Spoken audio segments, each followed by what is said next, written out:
I'm having trouble trying to sleep. I'm counting sheep but running out. As time ticks by, still I try.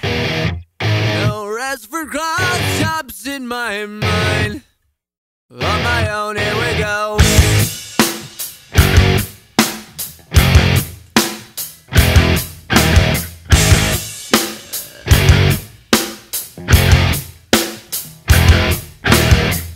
My eyes feel like they're gonna bleed. Right up and bulging out my skull. My mouth is dry. My face is numb. Fucked up and spun out in my room. On my own, here we go. So this year's trip plan is a little different in as much as Hammy and I are going to travel solo on the first day. Him from Saskatoon to Medicine Hat and me from Edmonton to Medicine Hat. We figured Medicine Hat would be a good meeting place as it's roughly between Saskatoon and Edmonton and in the rough direction that we're heading. Once we meet up in Medicine Hat though, it's both of us together all the way to the San Juan Islands. So we're only about a month away from the big trip here. I'm starting to get excited, starting to get to the bike maintenance you need to do before we take off. I just recently started a new job, so I've been spending a lot of time at the office trying to learn this new industry. I haven't had a lot of time to get out on the bike, so I'm really looking forward to this trip. I really need a chance to get away from the office and put some miles on my bike. Alright, so here we are. It's May 30th, I believe. We've got less than 3 weeks until Big Trip 2010, and it's snowing here in Edmonton. I'm not a happy camper. I did manage to get out and ride a little bit today, but then get home after a little bit of a charity ride this morning, and this is what Mother Nature has in store for us.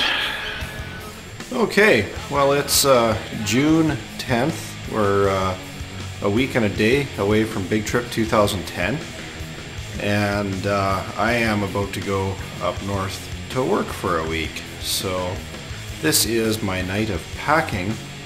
Prior to the trip. I will be coming home the night before I leave for the trip and waking up the next morning and then leaving on the trip. So essentially I'm a week away and I'm packing tonight. Pretty excited about the trip this year, Big Trip 2010. The highlight of the trip is going to be the San Juan Islands. That's the ultimate destination. But with any motorcycle trip, it's not really the destination that's the important part. Alright, we'll try to keep this quick because as I'm learning with my new camera, this battery sucks. Here we are, day one. There's the bike behind me getting ready to be taken out. Just about ready to leave the house, probably about 45 minutes away from hitting the road. We're going to meet Hammy in Medicine Hat later on this afternoon, where we hope to spend the night with one of the members of our local dual sport club, a guy that we've actually never met in real life, Jamie, or his on-screen name is Spokes81. So if all goes according to plan, that's where we should be rolling in about 8 hours or so. So the day one trip to Medicine Hat was, you'd think would be fairly uneventful. From Saskatoon, you head down to Speedy Creek. Map location's actually Swift Current, and so then from Speedy Creek, it's just a jaunt west on the number one to Medicine Hat. Well, my run to Medicine Hat wasn't very exciting at all. It was pretty much straight Alberta roads the whole way. I never left the pavement, at least not for more than a quick little dip into the ditch and back. Other than that, it was pretty much a straight shot. I think I stopped once or twice for fuel or to take a picture here or there. All in all, I think I maybe stopped twice, 3 times at the most, and I just pushed straight through to Medicine Hat. So I pulled into Medicine Hat and it was raining just barely, just a light little kind of sprinkling, but I pulled into the Tim Hortons that we had arranged as a meeting spot, but no Hammy there yet. He hadn't made it into town. So I geared down a little bit and went inside, grabbed myself a double-double and a Kreller, sat down and checked my phone. It was at that point I'd gotten a text message from Hammy that he had been detoured due to a road closure. Now that didn't make a whole lot of sense to me because I thought he was taking the Trans-Canada. What do you mean a road closure? They don't close the Trans-Canada highway, maybe in the winter for a huge snowstorm, but didn't know what he was talking about. But I had my iPhone there, so I quickly called up his GPS spot page, and sure enough, he had been detoured up by Maple Creek there, I think. I was just leaving Speedy Creek, and I saw this sign out of the corner of my eye, and it's something about a detour ahead. You don't detour the number one. It's summer. There's no snow, and really that's the only thing that ever closes the number one is snow. So I'm like, whatever, I'll just keep going.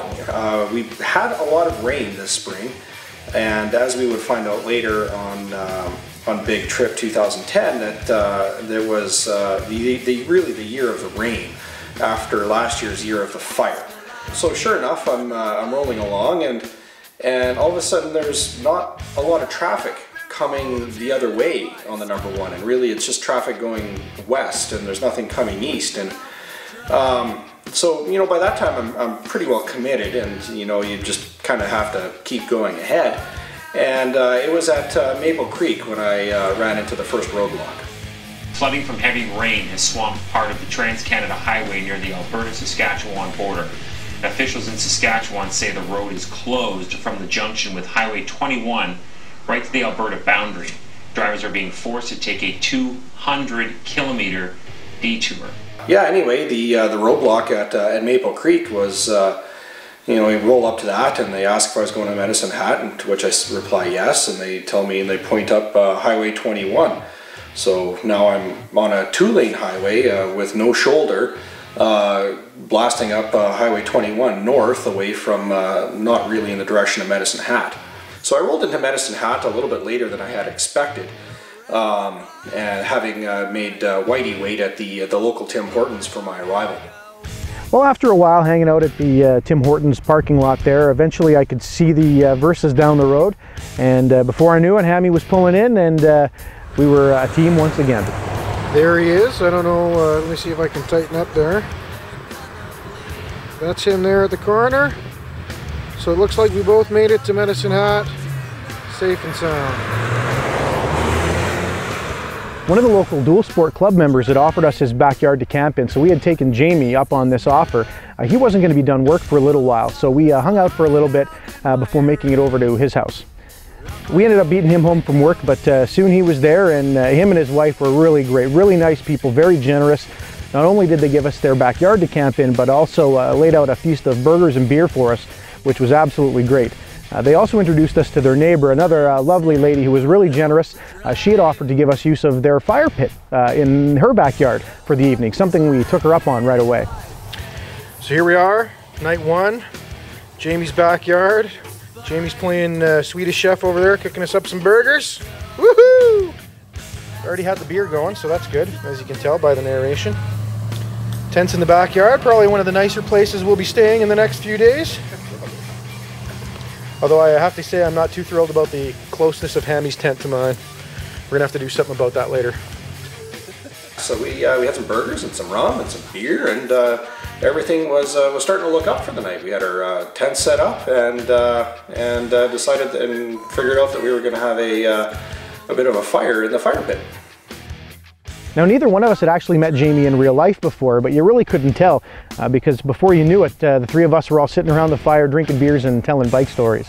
Clearly, the bike talk and beer drinking wasn't quite entertaining for the ladies, because soon Mrs. Jamie and the lovely neighbor headed off to the bar, leaving me, Jamie, and Hammy sitting around the campfire. Well, we were having such a good time around the campfire that we must have lost track of what time it was, because before we knew it, it was after midnight, and Jamie was getting a call on his cell phone. It was his wife and the lovely neighbor lady, and they were coming back from the bar, and they were going to bring a few friends with them. I wanted to know if we were still going to be up. Well, Jamie looked right at us and said, it's decision time, boys. If you're still up when they get back, who knows what you're going to be drawn into. If you want an early start tomorrow, you guys better head to bed. Now, neither one of us had really had a good night's sleep the night before, and all of us, including Jamie, had an early morning the next day. So we all voted for, hey, you know what, let's skin out before they get back from the bar and make our way back to the tents. Well, yet again, we lost track of the time and got distracted by something or other, and before we knew it, the first carload of people was pulling up to the backyard. Now, apparently, while the ladies were at the bar, they had run into a big group of soldiers from the UK that were training at the nearby Suffield base. She invited them all back to the backyard for a little bit of a party. So before we knew it, there was quite a few people around the campfire. So before we knew it, geez, more than half a dozen British soldiers were hanging out with us. Some of them were quiet, some of them were not so quiet. At least one of them was passed out within a minute of getting into the backyard. There was several of them, all in various states of inebriation, and so we proceeded to introduce ourselves.